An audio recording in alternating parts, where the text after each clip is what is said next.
he's a winner. Now, I don't want to get in on police bashing, but I do know we've done a lot of freedom of information, and the police wrote to the government from every state making sure that hemp seeds weren't made legal. But we're the only countries on... We and New Zealand are the only countries on earth not allowed to eat hemp seed. You're allowed to rub it on your skin. So feel free to buy some out the front there today, rub it all over yourself. Some might just fall in your mouth, you never know. You know, it's so stupid, it's just... You've got to be able to laugh, so I really appreciate Michael getting a few laughs at me. It's what keeps us sane. Thank God weed's good for your humour. So now I'm going to put Dr Andrew Katelaris on. He's come regularly to these workshops, comes up from Sydney. He's totally fearless on this campaign for, like, I've probably known you 25 years, I think, Andrew. It's the 25th Mardi Gras this year and the first weekend in May. He would have been to just about everyone. You know, they've stopped him being a doctor because he refuses to stop, you know, recommending and helping people access to medical marijuana. I wish there were a few more like him. Thanks.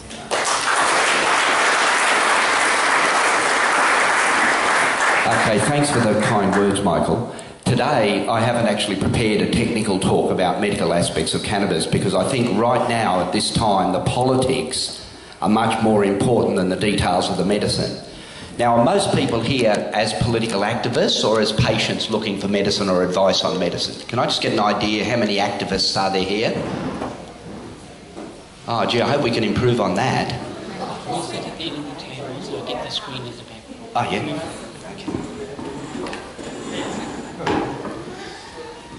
What can I say? That was only 10% of the population, right? The reason why we're in such a mess here is because 90% of the population aren't activists, right? No, seriously.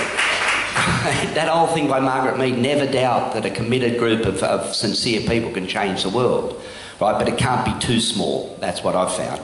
Now listen, the government has not only state and federal, has not only stuffed up medical cannabis. Look what they've done to the solar rebates. Here we are in the sunniest country on earth with the greatest opportunity to go off-grid basically, or dramatically reduce our sort of costs of fossil fuels and things like that. They started off with a 60 cents a kilowatt hour feed-in tariff, a gross feed-in tariff, and that's been eroded away basically to nothing now. Right? So they've basically put a knife in the heart of the solar power industry. That's a serious business, and I tell you that to get the impression it's not just cannabis. And I've said it many times before. People ask me time and time again, does cannabis cause schizophrenia? And I said, absolutely it causes schizophrenia. You just have to take a packet of hemp seed or a little pot or something like that within 100 metres of a politician and they become raving mad, as we've seen many times. I'm not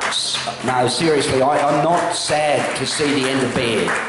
Right? Now, I try to be gracious, but I'm not good at being gracious. It's ironic that he left with the warning that we're facing a health services cliff, right? And yet 3 of his family members are massive consumers of the health system at the moment, right? That should be a warning. Baird's sister has ovarian cancer. His old man's having open heart surgery.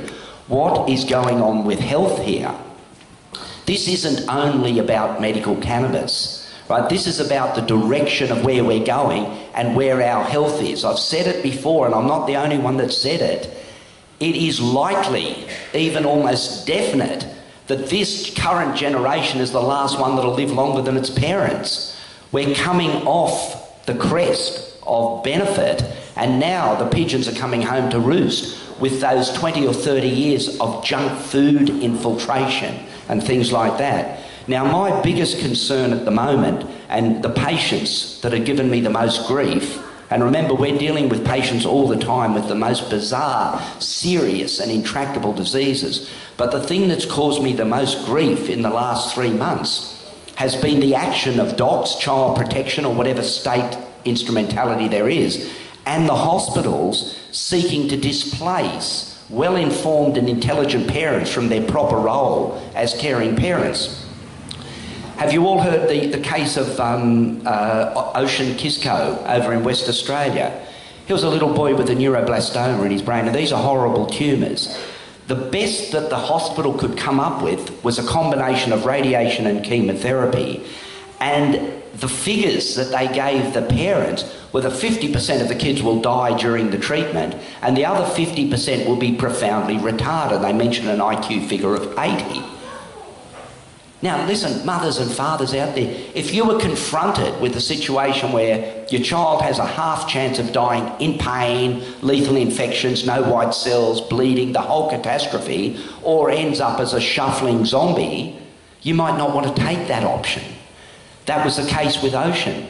Firstly, they took the mother to a ethics committee at the hospital, and via phone and things we were advising Angela. And she actually convinced the ethics committee that it's not the right thing to force a parent to do, that they're not ignoring medical treatment. What they're doing is taking a balanced view of what the options are and taking the least damaging and the least ugly of those options. The ethics committee actually supported the mother. But not content with that, the oncologist at, I think it was Charles Gardner Hospital, went on to take them to court. Now, I don't know if you know that, but our courts are staffed by magistrates, generally drawn from the fraternity of the lawyers. They're getting in excess of $300,000 a year in salaries. The judges get more.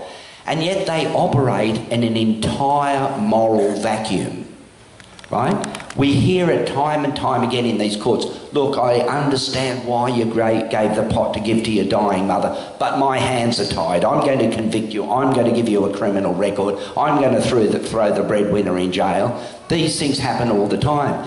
When you mention things like the Nuremberg trials and the importance of human conscience, does everyone understand what the Nuremberg trials were? The Nuremberg trials, and I mean to a point, whoever wins the war runs the trials, and it'll be a very different result depending on which side wins. But in the Nuremberg trials, the Allied powers brought the Axis powers to court and charged them with crimes against humanity. And the standard defence was these people would get up there, but I was following orders.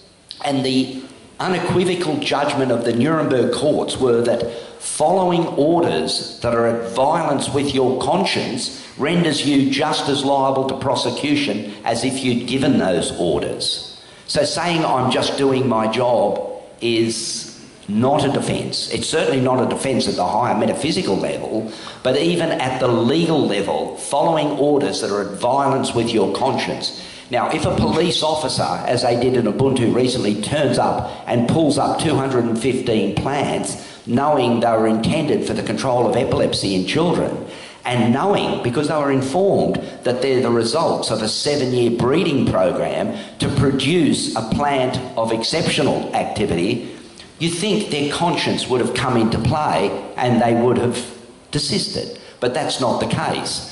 And that's not the case all over. We certainly commend Michael, which we hope will be running a medical necessity defence, and what we hope will be the first successful medical necessity defence in this country, because it will be a profoundly powerful step forward and probably the crack in the dike that'll bring their whole rotten dam down. We'll see. In the meantime, what I want to do is discuss political options of what we actually want, because that's not very clear. Now, for one thing, I don't want to end up like the United States, which is basically a circus filled with greedy, ugly people trying to make money out of this thing. Right? What we have to do is maintain a semblance of decorum and balance when it comes to cannabis. It is not a cash cow for entrepreneurs. It's none of these things. It is a life-saving herb, right? And that's the important thing. Now, what we're trying to do is find an action that the government can take that they don't find too onerous. Now, it is a problem with hemp seed, because we're fully aware the first application for hemp seed as a human food was in 2002. Is everyone aware of that? It goes back that far. 2002. I put in the second application in 2008, and it's meant to be completed in 18 months. Does everyone know what I'm talking about when I say fazance? I'll tell you the way this country works. If you want to introduce a new food into this country, you have to put in an application to fazance, which is Food Standards Australia and New Zealand. Now, on the whole, I've made friends with some of the people in the organisation, but that doesn't lessen the fact that it's probably, just as the TGA is, a profoundly corrupt organisation that does corporate bidding. One of the classic cases was some of the GM food applications that went through from Monsanto, and it turned out of the five scientists that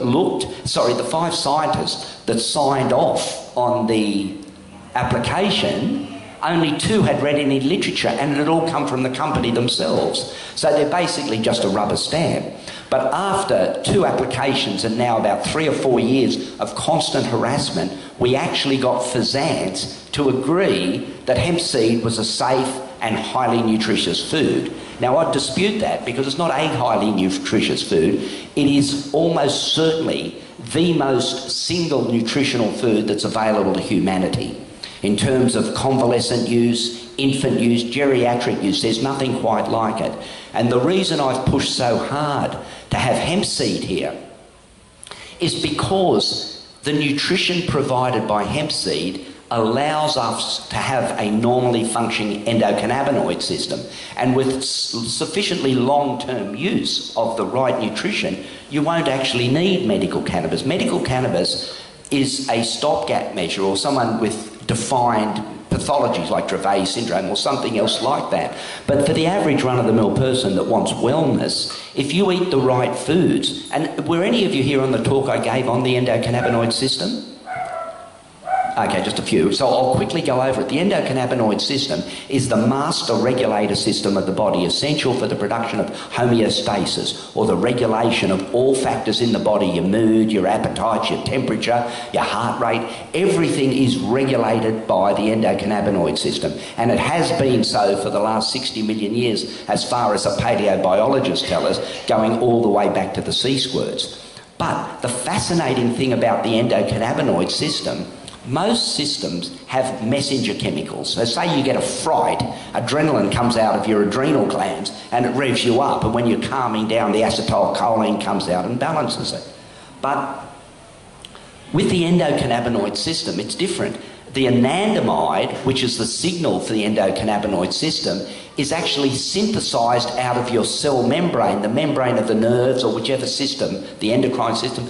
It's synthesised out of the membrane and acts on its receptors. No one knows by what intelligence regulates the production of this chemical through the membrane, but what we do know, if you've habitually eaten the wrong fats and lipids over a lifetime, you simply can't manufacture anandamide because the lipids in your membranes aren't the right ones to manifest the anandamide or the bliss molecule, right? So this is why it's so important that we start, especially our children, on hemp seed. Now, fortunately, despite the fact that the government has refused to sanction and legalise the production, in fact, they rejected my application after a 6-year discussion on the grounds that it would send the wrong message to Australians about the danger of cannabis. And I really had to stop and think about that. And I said, what is that message? That it's the most nutritious food around, that it's probably the safest therapeutically active substance around. You know, I can't see which message we're not sending. But anyway, that's the way it is. The good news is the government, after rejecting our application, they've put in their own application. So that gives us a fairly strong indicator that it will probably pass in the next year or so. At this stage, it's not a great concern to us because we believe that we should lead the life we want to lead, not the life we're told to lead. So we're now growing and manufacturing hemp seed, and we'll continue to do so, hopefully in increasing quantities over the next year or two. It would be nice if we could get the FSANZ application through and then start presenting food in a way as hemp seed milk, yogurts, cheese, any of these things, anything you do with dairy or soy, you can do better with hemp seed. And when I say better, it's better at the level of the agronomy. The farms are better because they can be grown without chemicals. There's no need for pasteurisation or anything like that. You end up with a healthier population, and I do think it's achievable. Now, what's got in our way? It turns out after FSANZ, which are meant to be nutritional scientists, have actually studied the applications, they pass it on to a group called the Forum, or the FOFA, the Forum on Food Regulation. And this is comprised of the health ministers of the states and territories, the federal health minister, when they're not off on a junket somewhere, and the Prime Minister. So it's not anyone, it's not some bureaucrat that's knocked off hemp seed from our dietary possibilities. It is the health ministers. And it's ironic that there seems to be a movement across the parties, whether they're Liberal or Labor. They all voted against it. Like, because it's ministerial and under privilege, we don't get to see what the vote is. But we feel we only got 1 out of 10 votes, which is pretty second-hand, right? And the irony is it seems to be a cross-party policy. We do know, although it's only on hearsay evidence, that John Howard and Abbott back in 2002, when the states were a bit more primed to actually legalise the Fsanz application and vote for it, there was a rumour that they threatened the states with road funding if they went ahead. And since that time, there's been an unmistakable shift to the right in this country and an almost total control of the newspapers. It's frightening now what we see in the newspapers and how far they actually are from the truth.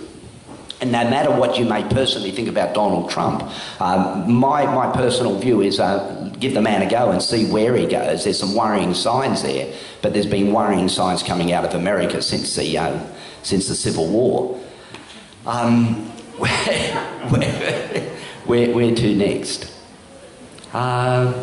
What I want you to do, we're talking about politics, because where are we going? What do we want? Everyone wants medical cannabis, but in what shape or form is that medical cannabis going to be? Is it going to be prescribed by 24 selected doctors who spent the last 50 years saying it had no medical opinion? Are you going to wait? For instance, if we're treating a child with epilepsy with our sonicated CBD oil, it costs approximately $150 a month. Now, we could bring that price down if I wasn't forced to grow the herb under lights in grow rooms paying for electricity. If we were growing out in the open, we could get the price down to about $50 a month. The GW equivalent, Epidiolex, I understand is about $1,500 a month. So that's where corporate-controlled pharmaceutical cannabis is taking it. It's hard to get and it's very expensive, and you won't find anyone to apply it. Now, my last couple of days has been severely disturbed by a medical refugee, a 4-year-old boy coming down from Queensland, being chased by the hospital, who've taken a court order to compel the police to basically arrest this child and take him to hospital and place him on their anti-epileptic medicines and diet. Now, bearing in mind, up until about 4 months ago, this kid was racked by seizures and terribly sick. His mother took control of his health. She has now made the child seizure-free for the first week in his life, and the reward she gets from that is to be hounded and have detectives turn up at her mother's place looking for her. Right? We're in the process of countering that. The problem is the courts, on the whole, and unfortunately I've fronted many, many courts, the IQ level of most judges is pretty disturbing. Right? For someone that should be pulling $300,000 or more a year in public salary, you expect a higher level of functioning. You really do expect a depth of analysis and a capacity to look beyond simple slogans, oh, it's the law, oh, I have to do it, and actually look at what's going on. Imagine if you lived in a society, if you could call it that, a society, if you lived in a country where adult males were beating up children in the street, right? You'd think you'd taken the wrong turn somewhere. But the sins of omission are no different than the sins of commission. If you get out there and hit someone in the head, that's no different than depriving them of medicine so that they suffer constant seizures, right? I mean, we used to refer to Baird as the baby-bashing banker. And I mean, I am delighted to see the end of him. We can only hope that Bajiklian can actually rise up a little bit. But it still remains, what are we going to ask for? Now, Andrew Katelaris and the Hemp Party have come up with a concept of interim measures. I mean, ideally what we'd like to see is a complete just destruction of the prohibition, just a removal of the prohibition and let things go as they are. Probably an unrealistic pipe dream at this stage. Not one that I'll give up on, but it's probably an unrealistic pipe dream at this stage. So, what do we want? it was heartening for the first time in my memory where a federal politician actually got up in the shape of Pauline Hanson and argued for an amnesty on medical cannabis use. Now, I'm not in favour of asking for an amnesty. It's got some legal definition that will make it hard for lawyers to actually agree to. It's like a pardon or something like that. What we want, though, is a moratorium on prosecution. Now, it worked in the Vietnam War. I don't see why it can't work 30 years later. A moratorium on prosecutions. How hard is that as something to ask for? There's plenty of work for the police to do. They can chase meth heads. They can do all sorts of things. They don't have to kick in the doors of people growing cannabis for medical purposes, for their sick parents, their sick children, whatever it is. So a moratorium is a reasonable first start and something we should ask for. Ideally, when it comes to the supply of cannabis, what do we actually want? Who's going to supply the cannabis? I think the only fair way forward here is to have 3 tiers of supply. There is never going to be one solution that fits all, and I'll tell you what solution doesn't fit any, and that's the pharmaceutical model. The pharmaceutical model is really probably the worst of all possible models because it gives the impression that things are being done where in fact they're not being done at all. I measure the success of any medical cannabis scheme by how many children are being treated or how many patients are being treated successfully, ideally. What we've got now is a couple of newspaper ads saying in the future there'll be some trials of cannabis in epilepsy, and they're even talking about a topical preparation now. So we welcome these changes. I'm certainly not anti-scientific. I like the scientific method. The scientific method is to pose a question, form a thesis, a hypothesis, and test it by experiments. If the experiments are consistent, you proceed with it. If they're inconsistent, you discard your hypothesis and start again. The hypothesis is that cannabis can produce medicine across a range of intractable diseases. The testing has been done. Tens of thousands, if not hundreds of thousands of people have been successfully treated with cannabis.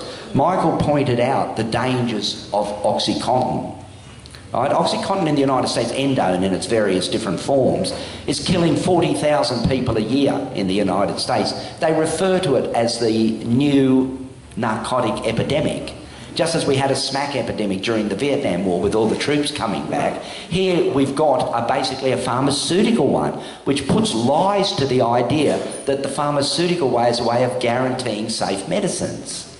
Do you all remember Vioxx, the wonder drug? The new naproxen that wasn't going to upset your stomach. You remember that one? Slipped away, leaving about 5,000 people dead from strokes and heart attacks after it had got banner approval and things like that. The pharmaceutical model is run by people of low morals, if not no morals at all. These aren't scientists. These are financially driven people that appear to have an almost anti-humanist agenda. I don't want to push it too hard, but if you tossed a coin with any decision you were going to make, you'd expect to get it right half the time. But these people have got it right none of the time. Right? So that means overwhelming stupidity or an agenda. And it does appear to me we can't escape the fact that the government and their corporations are currently committed to a process that's not in the best interests of the population. What are we going to do about it is the best thing. And I hope the next time I ask that question, how many here are activists, I get more than 10% response, right? If you're not part of the solution, you're part of the problem, right? There's no easy passages on this trip. We're facing challenges of an enormous nature and challenges which will dictate really the future of humanity. Are we going to live in a cooperative society where we produce all our paper and fabric and plastics from cellulose and have a beautiful clean environment and rivers that are crystal clear? Or are we going to have a post-apocalyptic wasteland choked by dioxin and diesel fumes? Really, the choice is up to us. Right? Life's not a spectator sport. It's something you actually have to get involved in. How many people have actually written a paper letter to a politician once in their life, ever? Oh, good, that's a good start. Yeah, we can work on that. That's still only about a third, right? Paper letters, it might be an old-fashioned thing, but if Bajiklian ends up with a mass of letters on her desk, right, they start to pay attention to those sorts of things. I ask people, Just spend $1 a week, one postage stamp and 2 or 3 minutes of your time with a handwritten letter demanding action. Okay, what are we going to demand? I've already said the first thing is a moratorium on prosecutions. I think that's essential because that will take the heat out of the situation and stop the police being used against the most vulnerable group of people in our society, right? And you've just got to go and spend time with these families. Like people with kids with intractable epilepsy that's not well controlled, their life is a disaster. It hovers between hope that they'll get better, despair that they won't, emergency ambulance trips to the hospital, long discussions with doctors that tell them the horrific sort of things they're going to do to these children. It's a serious issue. Okay, so where's the pot going to come from? As far as I'm concerned, and I think it's congruent with the hemp party policy, we want a 3-tier level of supply. We're not going to put all our eggs in one basket. 3 levels of supply. The first one is and should always be home growing. We have had very successful programs, especially with the parents of children with epilepsy, where we set them up a tent, we give them the appropriate cultivars, and off they go. Some of the best weed I've seen around this place has been grown by entire novices because they infuse a lot of love into the product. There's nothing like it. They look after it, they water it, they keep the insects out, mate. I like dealing with parents dealing with their children because that's where you've got real human love in action generally. So we want home growing. That's there for a number of reasons. It might be distasteful to our government. Oh, we can't have the people growing at home. We'd prefer Vietnamese or bikie gangs to be growing at a Cabramatta. It seems a strange contradiction. The next level, and facing it, most of the people we see are in a crisis and they simply don't have time or they don't have the financial resources or the capacity to set up a tent and get the whole thing going and wait 3 to 4 months before they actually get a crop. Therefore, their needs have to be catered for. And we see there a proxy growing system. So something like the church or the hemp embassy can take on any number of patients and then have an area of cultivation to service that. It may be the particular proxy growing. For instance, I might establish a proxy grow where I only saw epileptic children, for instance, and you develop a fair amount of expertise in that. Others might take on chronic pain, or it might be a mixed bag. It doesn't matter, but proxy growing has a number of advantages. Firstly, you concentrate the expertise of growing into the people that have a passion for it and a capacity to do it. Right? When you're growing for, say, 1,000 people, you then have the capacity to do cultivar selection, you have the capacity to do detailed analysis and a series of experiments into what the best form of extractives are. Right? It will have to be run as not a money-making business, but as a cost-covering business. And I don't take the view that people who produce medical cannabis or cannabis for medical reasons have to give it away, right? I mean, it has to be produced at a fair price, and the sort of ballpark figure we're looking at for medical cannabis is something under $5 a gram for bud and under $50 a gram for cannabinoids. Now, when I say a gram, and most people are very uncertain about the difference between volume, so if you have a 5 ml syringe that says it's 20%, you've only got 1 ml of CBD or cannabinoid in that. Are you clear on that? People talk about the volume. So if you've got a 5 ml syringe, but it's only 20% potency, you've got 1 ml of drug, right?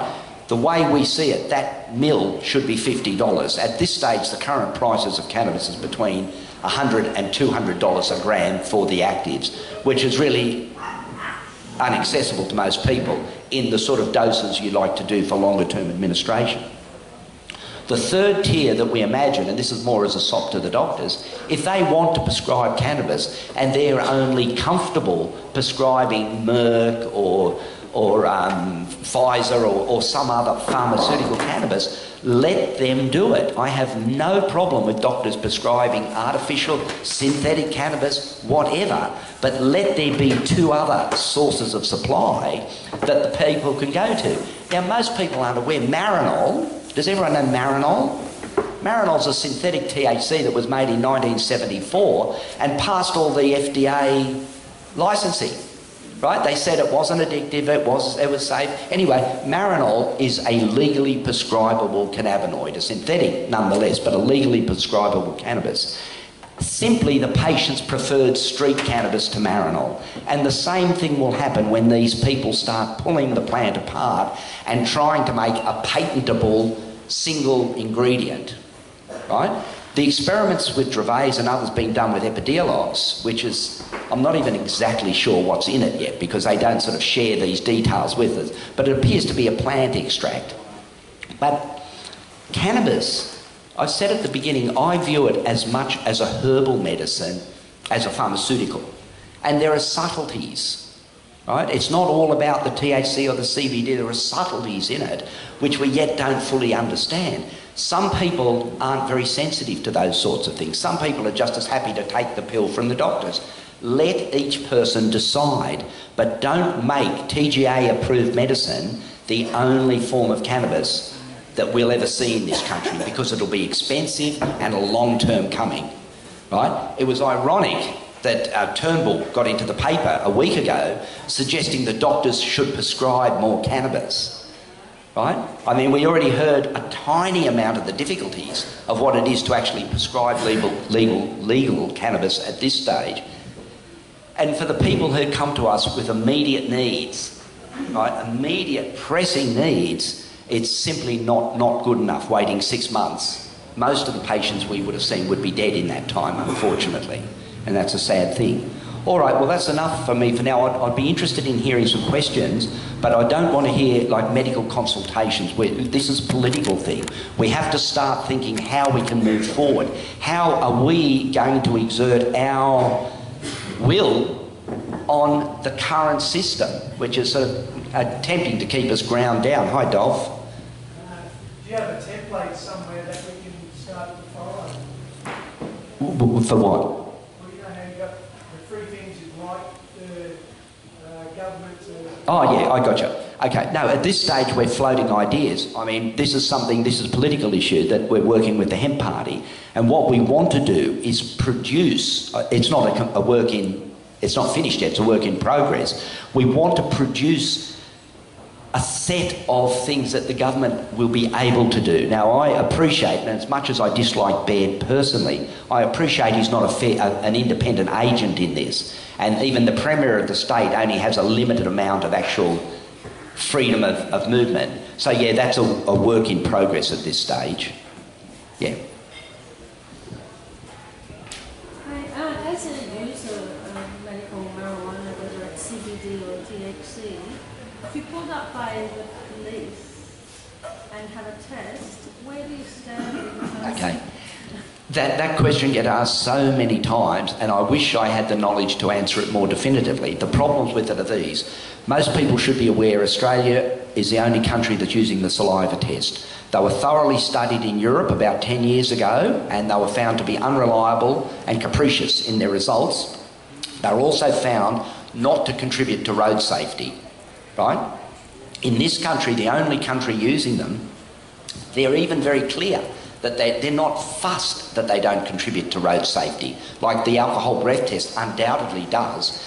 The cannabis saliva test doesn't contribute to road safety, because whilst there may be some neuromotor impairment from heavy cannabis intoxication, the judgment of the mind is not impaired to the same degree as alcohol, so people compensate for it. The reality is, in Colorado, where they legalised cannabis, fatal traffic accidents actually went down after the first year. Now, that's not answering your question though, right? The question is what happens when you're saliva tested. Now, I get asked this every day by these patients, and my answer to them is, listen, mate or lady or whatever it is, you've got a head full of cancer, you've got a chest or your bones are full of cancer. Let's not worry about a police saliva test. You've got enough big worries on your mind, right? Having said that, there's two ways to go. We have to be active politically. We really do have to get rid of these tests, because I see them as a thin edge of a very, very slippery slope. Just imagine now they're testing drivers. They've already conceded that the drivers, they're not testing them for impairment, so they're just testing them for compliance. What if they can come into a hall like this and start testing all these people, right? That's the next step. This is what we call the slippery slope. So rather than just try and save ourselves from the saliva test, we have to, and this sort of comes up with what Dolph was saying, a template too, we have to come up with some serious strategies, right? And it's not a case of the meek shall inherit the earth, as far as I'm concerned. The meek will have sand kicked in their face and they'll be ignored. That's what comes of the meek, right? That's a Christian sort of plan to keep everyone barefoot and pregnant and quiet at the back, right? No, the squeaky wheel gets the oil, right, as far as I'm concerned. I consider the saliva test a major intrusion into human existence, really, and without the slightest credible reason for doing it. In terms of how you can protect yourself, I mean, I can't talk with any authority because we've been trying to get boxes of these slides for ages, but they simply won't release them because then we could run a little test. What I have been informed by a highway patrol friend of mine who likes to smoke is that the Ultra Wash seems to be a very good masking agent. Ultra Wash, which you can probably see on, he's claimed to have tested that before and after smoking. So that, however, is not where I want to take this business with saliva testing. Saliva testing is a major invasion of a personal space. Just as the government is now recognising they have no place in the bedroom, they have no real place in reproductive rights, nor do they have any place in chemical rights, unless, like drink driving, it actually impacts on other people, right? So what's your question? What can we do? You can cross your fingers and hope for a false negative. That's one thing. You can try and get in a fisherman's friend or some other masking agent. You can refuse to do the test and then you'll be found guilty and you can dispute it in court. It probably won't go anywhere. They're our options at the moment. But what we really have to do is form some sort of pushback against the cops, because unless we push back and make it hard for them, there will be bracket creep. And I can easily see the time when they'll start doing saliva tests on pedestrians, right? These bloody fascists, and I call them pharmaco-fascists, already at the stage where they'll saliva or test a parent if they think the parent's using cannabis and they're using that as a reason to actually take the children from their parents, right? These things are bizarre, and we really don't think of self-interest there. Think of what we can do to actually get rid of these tests. So if you get a positive, yeah. Out in the corner outside of your car is where you stand, often with handcuffs on. No, it's not that bad. They take you into some bus or they take you to the station and do a more definitive test. But nothing happens from what I've likely skipped between the raindrops and that one. Nothing happens until the formal test comes back and then you get a court appearance notice. So they don't... Has anyone been saliva tested? Do you get dragged out straight on the first test or is it on the second test? Barney gave me one test and I white vinegar. What? Say again? I did white vinegar, I was stolen. I was leaving Mardi Gras straight on me. And then there's one they sent to Canada. Yeah. I only had one and they said it was negative. Right, I sent the headquarters. Okay. All right, well that's good, but... Can you repeat what people say come here? What people when you know? Oh, right, yeah. All right, look, but the point is not really going to spend too much time on how they do the saliva test. We really have to create a process by which we get rid of them. Now, my view has been we really should blockade the saliva buses at Mardi Gras.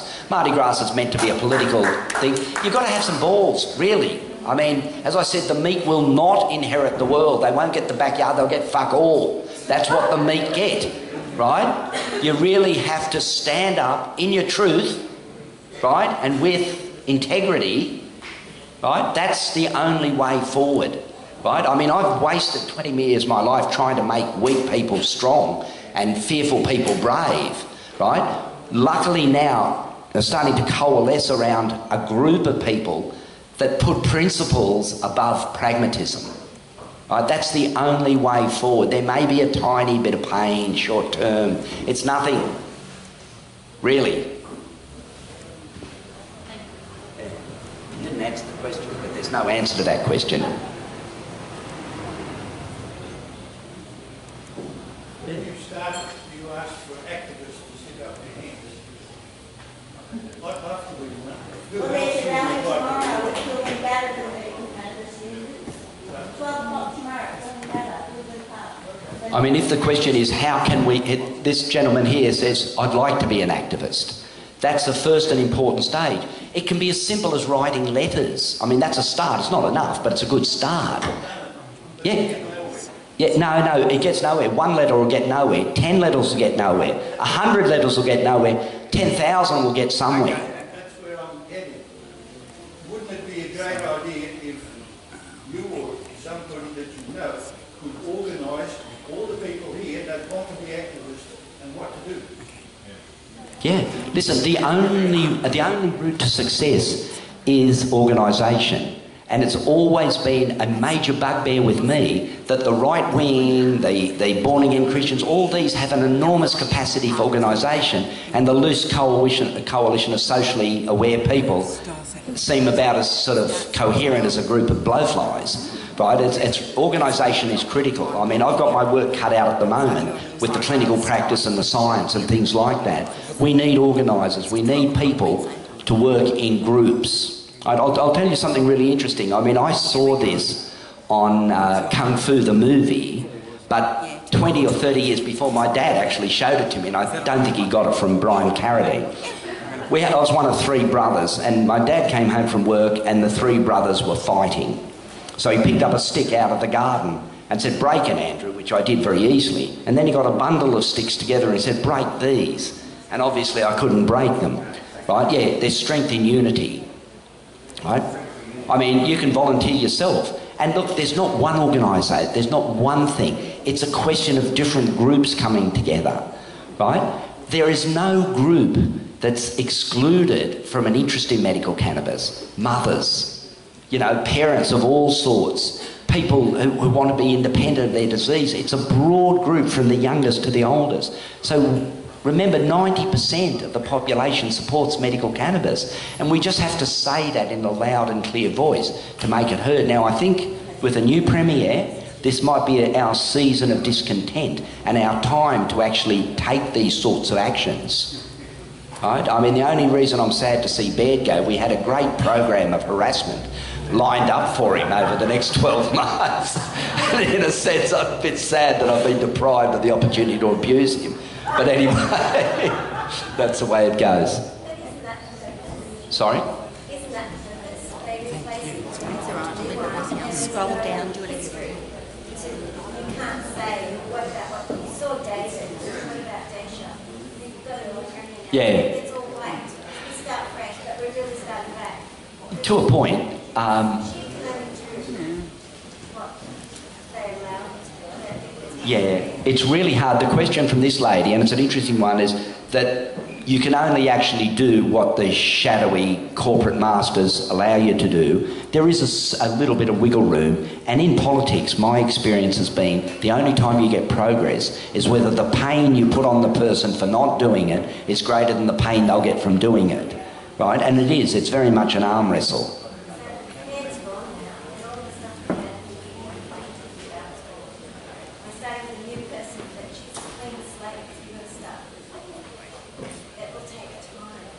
Yeah, no, I don't accept that, because I don't accept, I mean, Baird started the idea of police discretion, right? That's not something that dies with him, that's something we then build on. The idea, though, of police discretion, because when we were being busted at Ubuntu, like, I mean, we obviously were all sort of long-term, hardcore. I mean, none of us were losing our virginity for the first time or anything like that. So it wasn't any, you know, we're all pretty relaxed, not relaxed, but we were pissed off and vocal.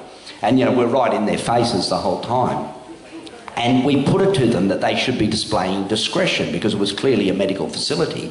And the cop's answer to that was, "Oh, we understand discretion only refers to a small amount." And I said, "Who told you that? That's just self-indoctrination." So no, I don't think that it has to die with Baird, right? The argument's got up to here. We've got someone else to argue with now. He doesn't own those issues. He doesn't own police discretion. He doesn't own medicine for Desh or anything like that, right? That goes on independent of what he's doing. And I do feel should be somewhat more receptive. We'll see. Yeah. Yeah. But remember, the future is not dependent on what the politicians do. The future is dependent on what we do or what we don't do.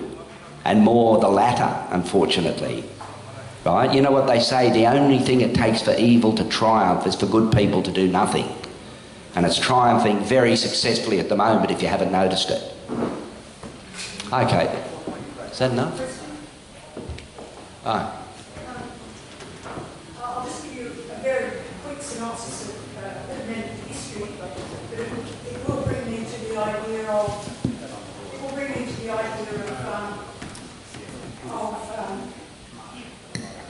questioning the authorities about what I can do. Back in October of 2015, I was diagnosed with diverticulitis. So, they started treatment, they went on and on and on, and by about May that year, I went back to the doctors and said, sorry, nothing's working, I need more, I need more than this, nothing's working. Oh, well, maybe we'll give you a colonoscopy.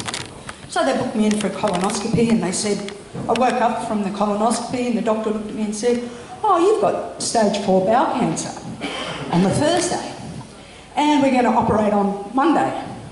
I went, which was good in a way because I didn't have time to freak out about having bowel cancer.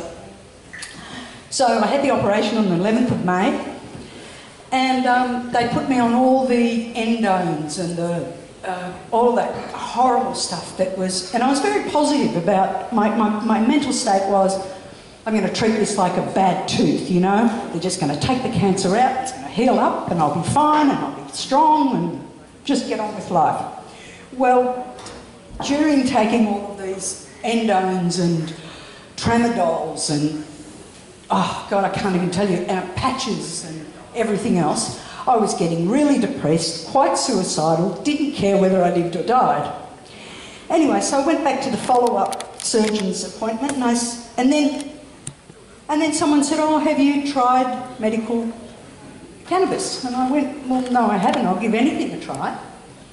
So I took myself off all of the other stuff, and all of a sudden I could eat, I could sleep, I could do everything, and the prognosis is great. So I went up to my surgeon for the follow-up, for my little follow-up, and I said, he said, how are you doing? And I said, oh, well, I was doing really badly, but guess what? I got onto this cannabinoid medicine. And he goes, oh, yeah, I've heard a bit about that. And I said, oh, well, let me tell you. I said, I've been feeling great ever since. And I need you to give me some information as to who I can write to say, this didn't work, but the cannabinoid tincture did. He goes, oh, I don't know anything about that. He said, but look, I'll have to send you, he said, we've got some more blood tests back and I have to send you to the oncologist and you need to go and talk to her.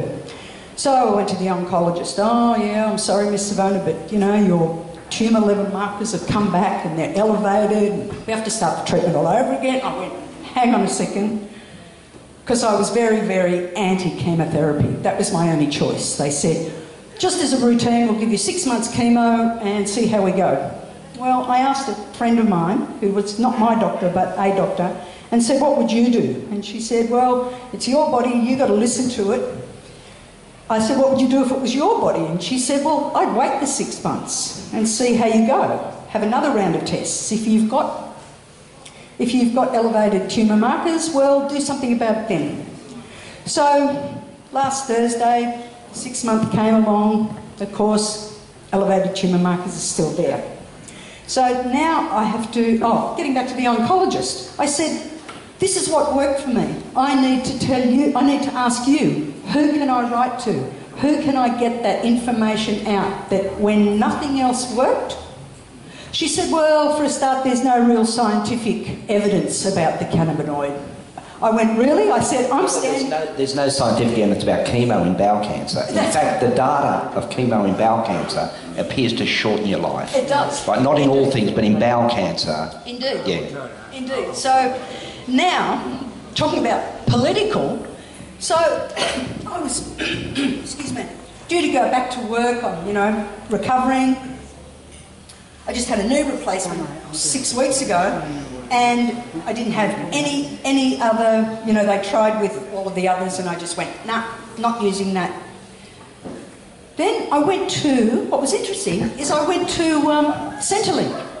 I had to go to a Centrelink appointment because now with this 6 month of maybe chemo that I might have to do, which I don't want to do, I said to the Centrelink person, can you tell me someone that I could write to just give me, you know, to just tell me, just to get it out, because I don't have any problem saying I'm taking the tincture, you know.